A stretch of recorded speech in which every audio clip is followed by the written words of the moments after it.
Selamat malam para pemirsa, ketemu lagi di Hot Room dengan saya Hotman Paris. Heboh adanya wacana pemberlakuan pembatasan BBM bersubsidi telah menimbulkan kehebohan dan kekhawatiran di masyarakat. Bermula dari postingan di Instagramnya Pak Menko Marves, akan tetapi dibantah langsung oleh Bapak Presiden Jokowi. Namun beberapa hari lalu kembali lagi 4 menteri memberikan indikasi bakal ada sosialisasi tepat sasaran per 1 September 2024. Ada apa ini? Ada apa yang terjadi sebenarnya? Apakah APBN sudah terlalu parah defisitnya? Inilah Hot Room. Ada apa? BBM bersubsidi kok dibatasi lagi?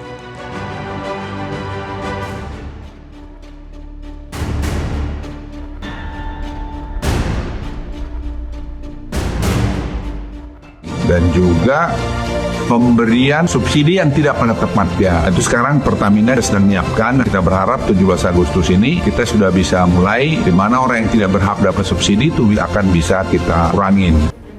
Enggak. Belum ada pemikiran ke sana, belum rapat juga. Masyarakat kembali dibuat heboh dengan adanya wacana pembatasan BBM bersubsidi yang sempat disampaikan oleh Menteri Koordinator Bidang Kemaritiman dan Investasi Luhut Binsar Panjaitan. Namun pernyataan Luhut dibantah oleh Presiden Joko Widodo. Presiden Jokowi memastikan belum ada rencana untuk melakukan pembatasan subsidi bahan bakar minyak atau BBM. Menteri Koordinator Bidang Perekonomian Airlangga Hartarto pun mengatakan pemerintah masih membahas wacana pembatasan pembelian BBM bersubsidi, termasuk konsekuensi fiskalnya. Pernyataan-pernyataan tersebut jelas membuat masyarakat bingung.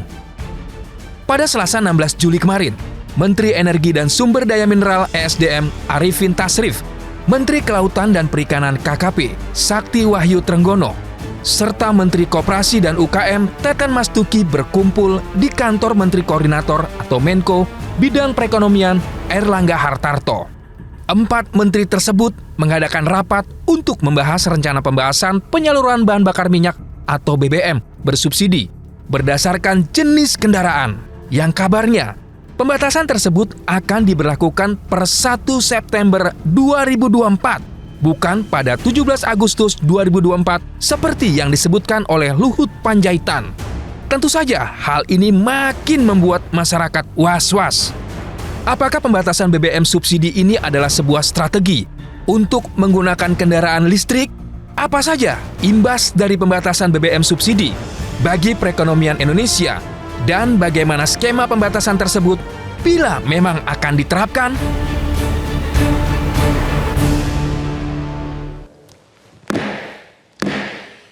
Para pemirsa, malam ini kembali saya ingatkan kenapa Hotman Paris dan STY Sintayong, pelatih Timnas Bola Nasional, selalu tampil prima dalam setiap kegiatan-kegiatan resmi. Rahasianya inilah kopi luwak hitam premium.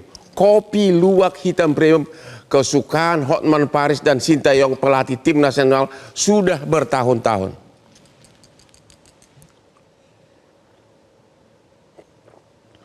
Kopi luwak hitam premium, aman di lambung. Oke, para pemirsa, disclaimer terkait dengan wacana BBM bersubsidi ini, kami telah mengundang pejabat Kementerian Menko Marves, BHP Migas, Kementerian SDM, tapi semuanya tidak ada yang berani datang ke acara ini. Oke, pertanyaan pertama kepada Faisal, Pitra Faisal. Iya, Bang Bakti. Ya. Sebagai ekonom ya, siap. Ada apa? Apakah defisit APBN sudah sedemikian parah sehingga subsidi BBM harus dicabut? Ya, pertama kalau kita lihat dari pengumuman Bu Sri Mulyani kemarin, ada pelebaran rentang defisit dari 2,3% ke 2,7%. Total berapa rupiah tuh? Nah, totalnya itu ada 90 triliun rupiah. 90 triliun defisit? 90 triliun defisit tambahannya. Dan artinya kalau kita lihat dari porsi subsidinya, dari porsi defisitnya itu 37,1 triliun itu digunakan untuk subsidi energi dan kompensasi gitu. Oke. Jadi ada subsidi dan kompensasi. Nah, ini sebenarnya ada terminologi yang agak menggelitik Bang Hotman ya. Kalau kita bicara mengenai pembatasan subsidi, Perpres 191 2014 sebenarnya itu sudah jelas bahwa yang termasuk subsidi itu adalah jenis BBM tertentu. Nah, jenis BBM tertentu itu apa sih? Ya cuma solar. Nah, kalau kita bicara Pertalite itu sebenarnya nggak kena subsidi, tapi dia dapat kompensasi gitu ya. Nah, itu yang sebenarnya yang harus diluruskan di sini karena sampai sekarang pun Pertalite itu belum kena subsidi. Cuma memang nanti bisa jadi ya kalau dalam konteks tadi kalau misalnya Pertalite ini tidak kemudian diatur, itu akan ada semacam tekanan fiskal. Nah, tekanan fiskal itu yang sudah tercermin sebelumnya dari 2,3 ke 2,7%. Jadi dari 90 triliun defisit APBN, betul. 37 triliun betul. Adalah untuk subsidi BBM dan kompensasi energi, tidak hanya BBM ya, ada macam-macam energi Jadi, di situ.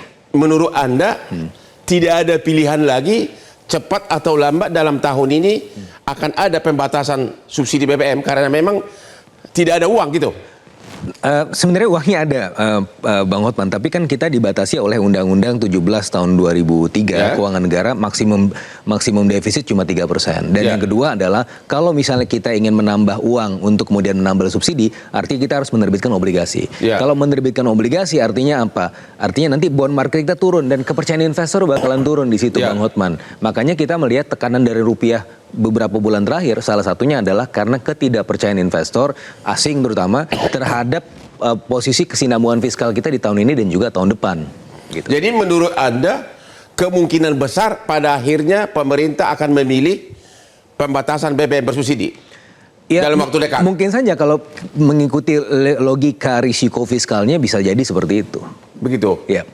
Jadi siap-siap aja nih UMKM akan menanggung biaya ekonomi yang sangat tinggi begitu. Tapi sebenarnya begini, kalau kita bicara mengenai fatsun berpikir ekonominya, yang dinamakan BBM itu kan sebenarnya barang publik ya, Bang Hotman. Arti barang publik itu ya public goods itu artinya semua orang berhak mendapatkan gitu kan dalam konteks logika fatsun ekonomi. Tetapi kita juga bicara kalau dari sisi logika keuangan negara, ini tadi alokasi yang efisien. Nah, makanya tadi Pak Luhut sempat beberapa kali menyampaikan bahwa kita akan merelokasi subsidi ini ke orang-orang yang lebih membutuhkan, misalnya orang-orang miskin gitu kan. Jadi nanti ada bagian dari porsi alokasi subsidi ini yang seharusnya diberikan untuk BBM, yang mana lebih banyak digunakan untuk orang-orang yang mungkin ya tidak. Nanti kita akan bahas kebocorannya. Siap. Pak Kurtubi, apa yang terjadi dengan dunia perminyakan kita ini?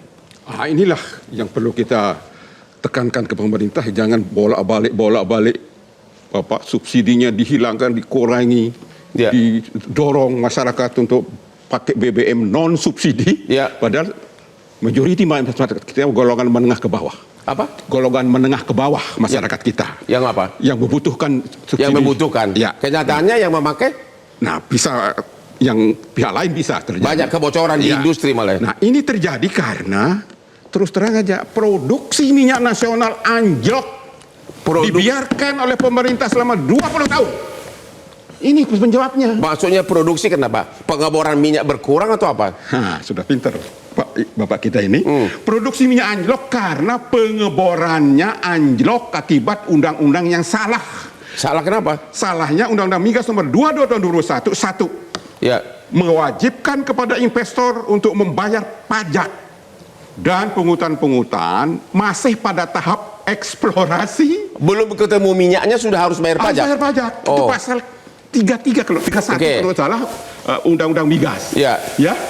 Beberapa tahun memang ini dicabut. Sehingga orang tidak mau cari minyak lagi? Nggak mau. Nggak mau cari sumber minyak yang baru? Nggak mau. Belum dapat hasil udah bayar pajak begitu? Itu satu. Kedua, dengan Undang-Undang Migas nomor 2 tahun 2001 ini sistemnya B2G sehingga menyebabkan investor itu harus mengurus sendiri izin untuk ngebor.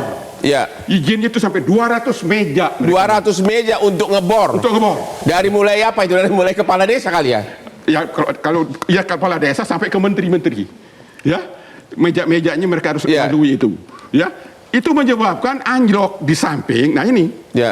Mahkamah Konstitusi sudah mencabut 17 pasal dari Undang-Undang Migas ini, termasuk membubarkan BP Migas di hulu, yang menyebabkan pemerintah berkontrak BP Migas. Ya. Ya, ini yang menyebabkan investasi eksplorasi itu anjlok, tidak ada kepastian hukum di sektor migas kita ini. Bagaimana mungkin coba? Ya, undang-undang yang pasalnya ini merugikan investor sehingga Menteri Keuangan baru sadar. Pasal yang menyebutkan bahwa investor harus bayar pajak semasa eksplorasi. Ya.